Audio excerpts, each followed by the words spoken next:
Sawa. Sasa ngoja nielekeze kitu kidogo kinachohusiana na masuala ya lockup. Tuingie hapa kwenye wallet kwanza mara moja. Tuingie hapa. Haya.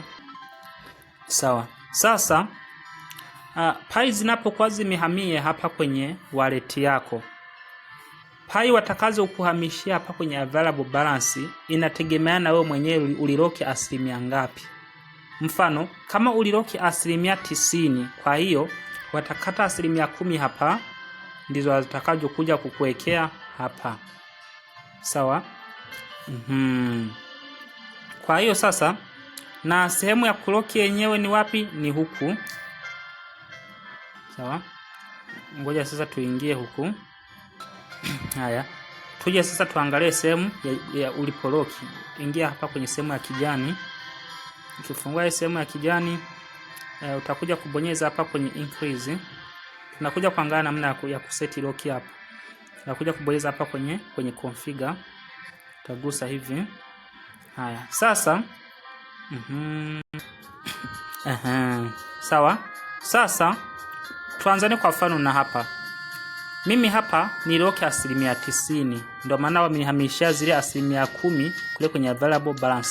Ila ingekuwa kwamba nimelock hapa asilimia 50, halafu nikaja huku chini nikabonyeza increase commitment, maana yake wangefanya nusu kwa nusu.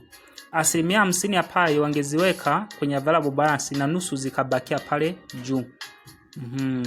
Na ukilock asilimia 25 ndio hivyo.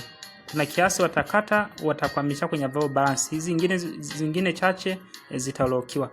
Ukiloki asilimia 100, ukiloki asilimia 100 ukaja huko tena ukajikomiti, maana yake kwenye available balance watu kuwekea chochote. Pai zote wataziweka kwenye kufuli.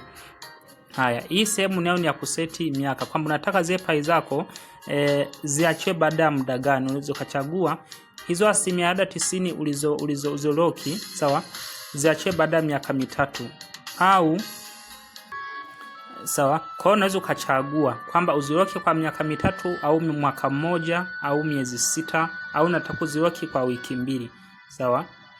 Kisha loki unakuja kubonyeza hapa increase commitment. Sasa noti kitu kimoja, zingatia, kadri unavyoongeza muda wa kuloki ndivyo kasi ya uchimbaji inavyozidi kuongezeka.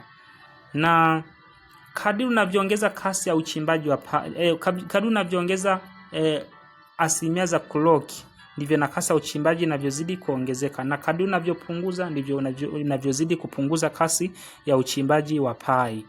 Sawa? Kwa sasa tukirudi sasa huku, ngoja sasa turudi huku.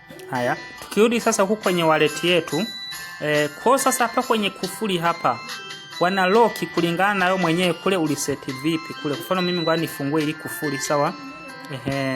Kwa mfano mimi hizi hapa pai 108 hizi, sawa, zimelokiwa mpaka muda huu. Ngoja nifungue tuangalie, niguse kabisa.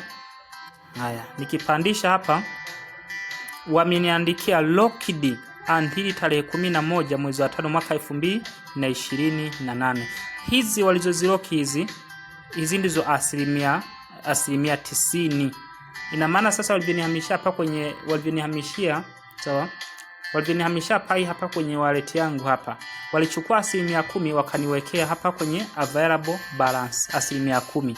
Halafu asilimia 90 sasa, ngoja nije hapa kwenye kufuli hapa. Halafu asilimia 90 ndio sasa hizi ambazo walikuja wakafungia.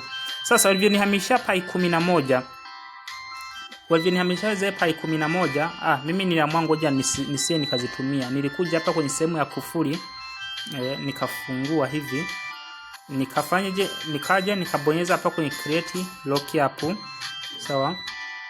Nikaja sasa nikazifunga tena. Sasa mfano mimi hapa kwenye available balance kuna pai 1. Nikitaka na nyewe niifungie hapa tu nitakuja tu kuvuta umshale. Nikivuta hadi mwisho maana yake nimefungia hizi pai zote. Haya, kuna umshale huko hapa chini. Nikiuvuta tena hadi mwisho hivi maana yake nitakuwa nimefungia miaka mingapi? Miaka 3. Kwa kisha maliza kuvuta hadi mwisho unakuja kubonyeza hapa kwenye create. Sawa? Turudi sasa nyuma. Kwa pai zikiwa kwenye available balance unaweza tena ukaenda ukaziweka. Ukimaliza anzie pai moja. Yeah. Kwa wale ambao pai bado hazijahamia kwenye available balance, bado waendelee tena kuvutafuta subira.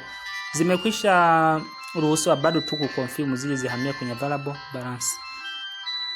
Yeah. Kwa hiyo nadhani hamna jipya hapa. Niishie tu hapa. Nilikuwa nataka tu niwaelezee kwa ufupi hapa.